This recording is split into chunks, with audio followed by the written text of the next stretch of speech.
BCT Partners, Season 4 winner of The Apprentice.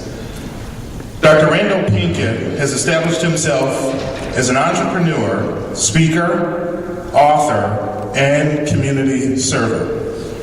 He is the founder, chairman, and CEO of BCT Partners, a multi-million-dollar consulting firm based in Newark, New Jersey, that specializes in program management, information technology, and public policy.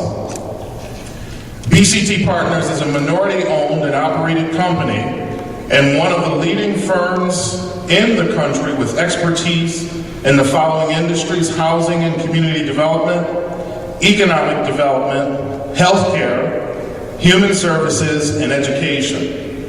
Dr. Pinkett was also named the winner of NBC's hit reality television show, The Apprentice, with Donald Trump.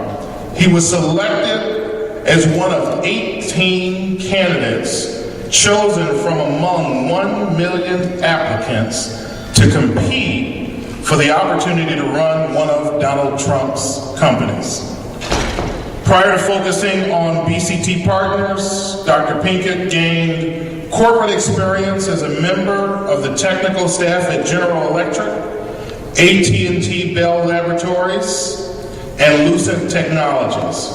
Dr. Pinkett holds 5 degrees, including a Bachelor of Science in Electrical Engineering from Rutgers University that he completed while serving as captain of the men's track and field team as a high jumper and long jumper. A Master of Science in Electrical Engineering, MBA, and PhD from Massachusetts Institute of Technology. In 2009, he was named to the New Jersey Governor John Corzine's official shortlist as a potential running mate for Lieutenant Governor of New Jersey. I'm not going to read all of the rewards that he's received. They are numerous. But I will tell you that he's a highly sought-after speaker that we're glad to have here in Baltimore. Speakers for various corporations, colleges, and universities, government agencies, and community organizations. He's the author of Campus CEO, The Student Entrepreneur's Guide to Launching a Multi-Million-Dollar Business and No Money Down CEO, How to Start Your Dream Business with Little or No Cash. He has a forthcoming book, Black Faces in White Places, to be released this year that will present the 10 strategies African Americans use to successfully navigate today's rapidly changing professional landscape. He's born in Philadelphia and raised in New Jersey. He attends First Baptist Church in Somerset, New Jersey, where he resides. He's happily married to his wife, Zahara, and they are the proud parents of their daughter, Amira. Dr. Pinkett firmly believes that to whom much is given, much is expected. So throughout his endeavors, he places great emphasis on his desire to give back to the community. And if you want to read his full bio, just go to www.randalpinkett.com. Without further ado, I want to introduce our speaker for this evening, Dr. Randal Pinkett.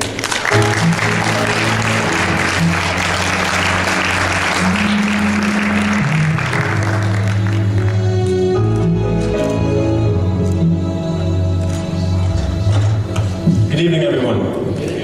Come on now, Baltimore can do better than that. Good evening, everyone. All right. Thank you, Carl Harrison and M&T Bank, for the introduction, and congratulations on the award. Certainly well deserved. Let's give a round of applause to LaRon Finney also for his leadership. Visionary marketing group, and all of his colleagues that are here this evening that pulled this event together. To the awardees this evening, congratulations to all of you. Certainly an impressive cadre of award recipients across a variety of different industries.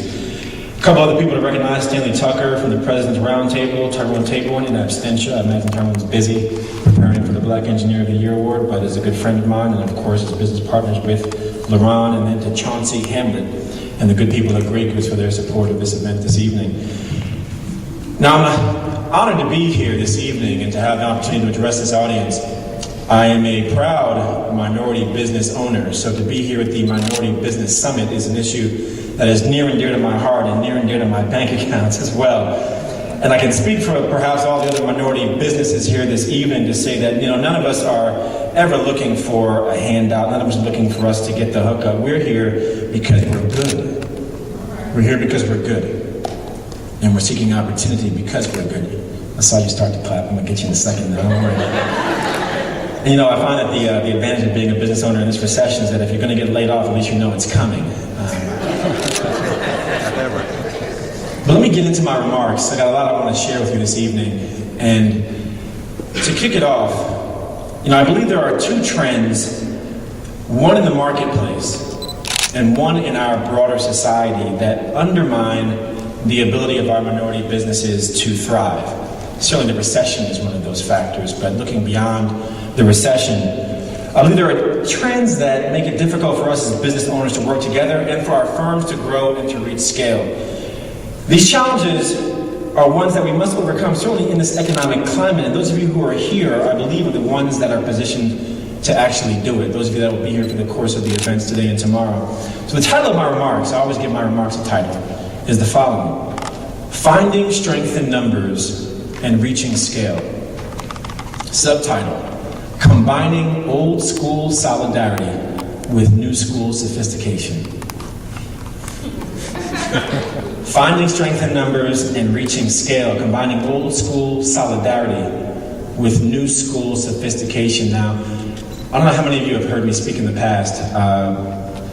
One thing I try to do is I try to be thought-provoking, but I also try to be very clear with what it is I'm trying to communicate. I'm going to be a little challenged in that tonight, and so I guarantee you, at one point or at some point in my remarks this evening, you're going to say, where in the world is he going? So I'm going to take you on a bit of a detour to get you back to the point that I want to make. So as you're sitting there thinking, where in the world is this brother going? You can at least know I warned you that I was going to go there in the first place.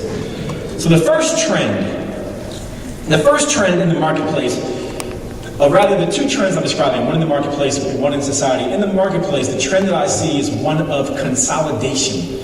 That we're in the midst of an era of consolidation, an era where large corporations are getting larger, but certainly, as we've seen in the recession, declaring bankruptcy, being merged and acquired, creating greater consolidation within their industries. Think about it. Enron, General Motors, Circuit City, Lehman Brothers, even my former employer, Trump Entertainment Resorts, recently filed bankruptcy, which validated my decision to leave the Trump organization and come back to my company, because I'm not filing bankruptcy, at least not yet. Amen.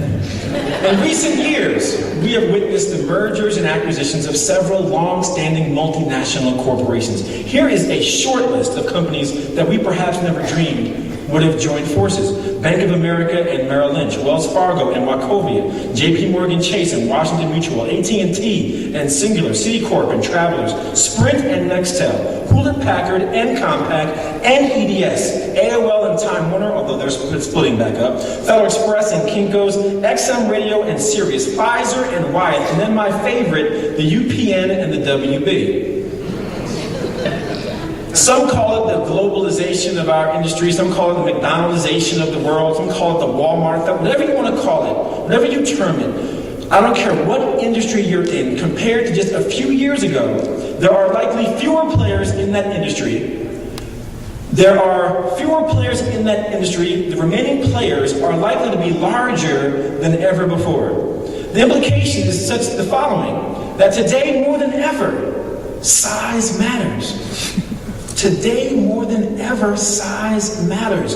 And while there will always be a role for small business, and an important role, in fact, for small business, we are in the midst of a day and age where large companies are getting larger, making it harder for smaller companies to compete. As a result, the ability to grow and reach scale is of paramount importance in today's economy. The second trend, I talked about the marketplace trend. The second trend is a societal trend, and now I'm going to take you on my detour. The second trend is I believe in certain segments of our society, we have become more and more individualistic in our capitalist American society, there's increasingly more pressure to focus on our individual agendas and increasingly less pressure to focus on a collective agenda. Arguably, at the root of our healthcare debate is that there are some of us who don't want to give up their individual options so that we can have options for the collective, for everyone to be taken care of with healthcare. Arguably, that's somewhere in the mix of the healthcare debate. Let me be clear. Particularly within minority communities, but I'm not here to suggest, I want to be clear about this, I'm not here to suggest that we are not willing to work together. That's not the case.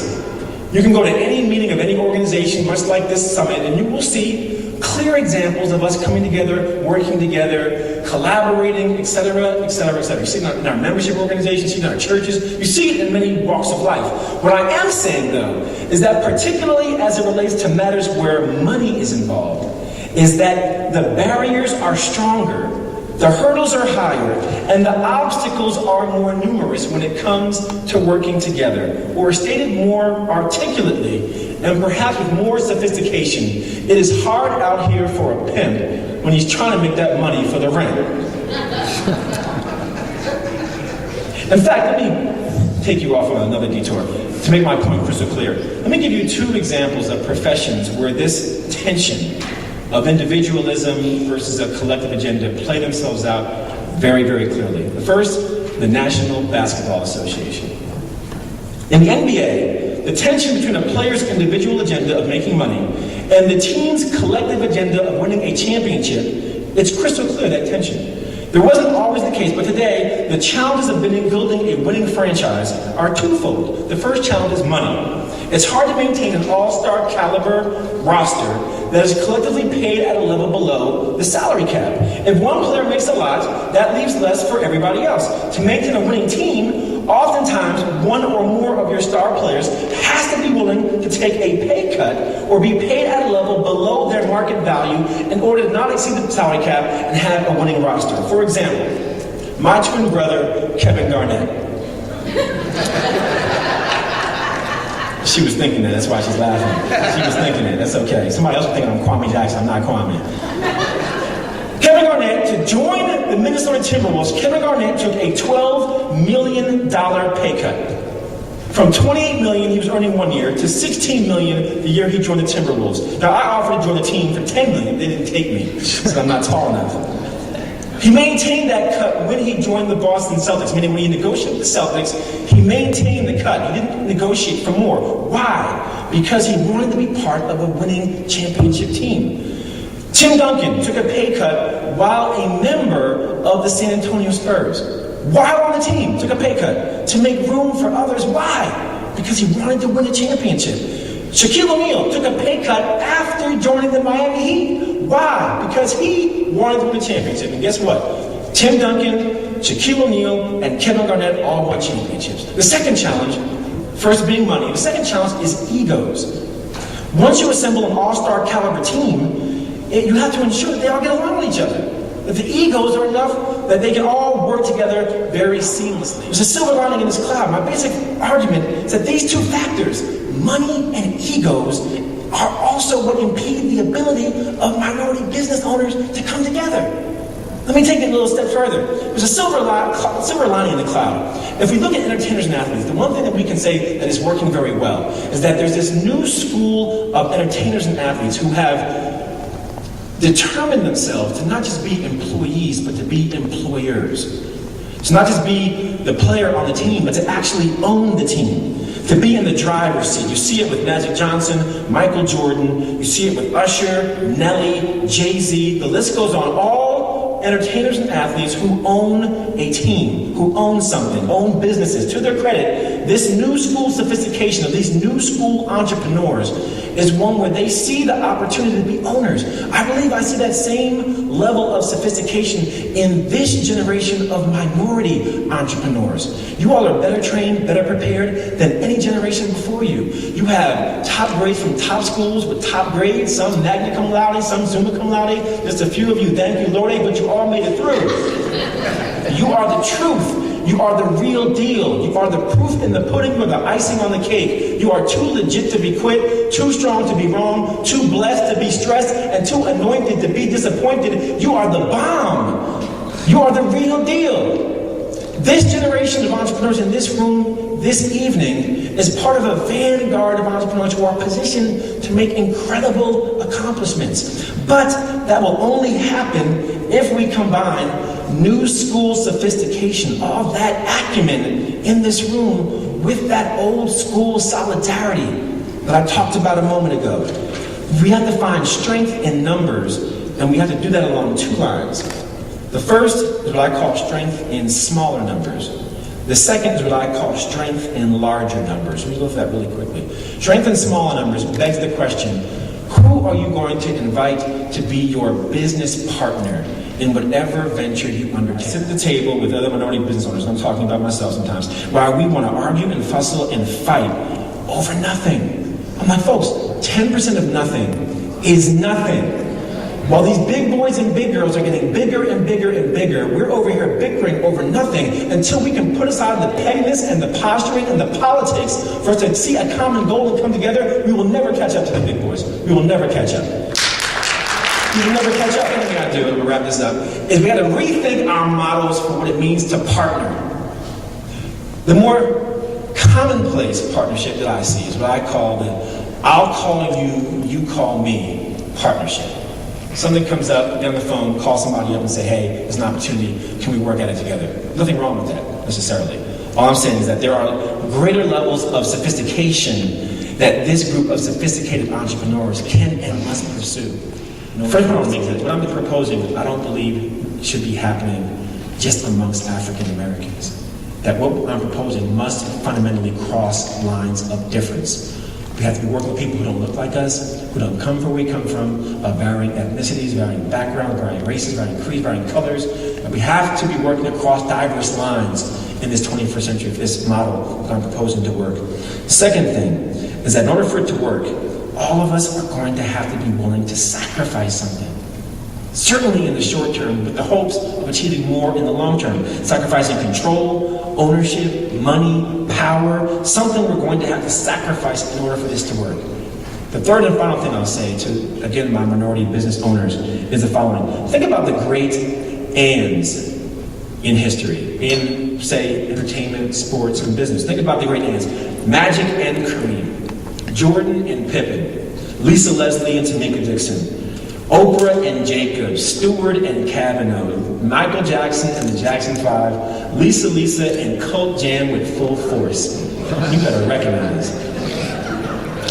My question to you is, who will be your and?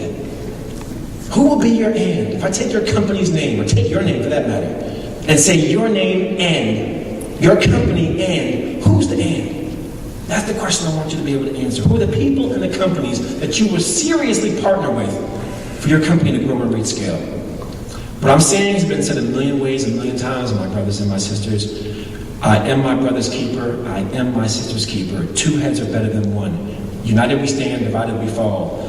A chain's only as strong as its weakest link. Sticks in a bundle are unbreakable. Birds of a feather flock together. None of us is as smart as all of us. Teamwork makes the dream work. Team is an acronym. Together, everyone achieves more. Even Big Mama in the movie Soul Food. I love Soul Food. I saw it on bootleg, but I love Soul Food. I was a student. I love Soul Food because Big Mama sat at the dinner table, talked about the challenges she had with her family when her husband was gambling. She said, one finger pointing does not make an impact. But she said you ball all those fingers up into a mighty fist and you can strike a mighty blow. Well, I got news for you. This community of entrepreneurs, you've got to be that fist. This Minority Business Summit, this community, we have got to be that fist. And as Laurent has said to us, and as his colleagues have challenged us, this is not just here for us to come together to network. It's come together that we can build wealth to help save our communities. And I spoke to Laurent, and he told me that if we don't come together and create these JVs, and create these mergers, create these acquisitions, then we're all going to have to come back in 2011 and sit through a concert reunion of Milli Vanilli. God bless you.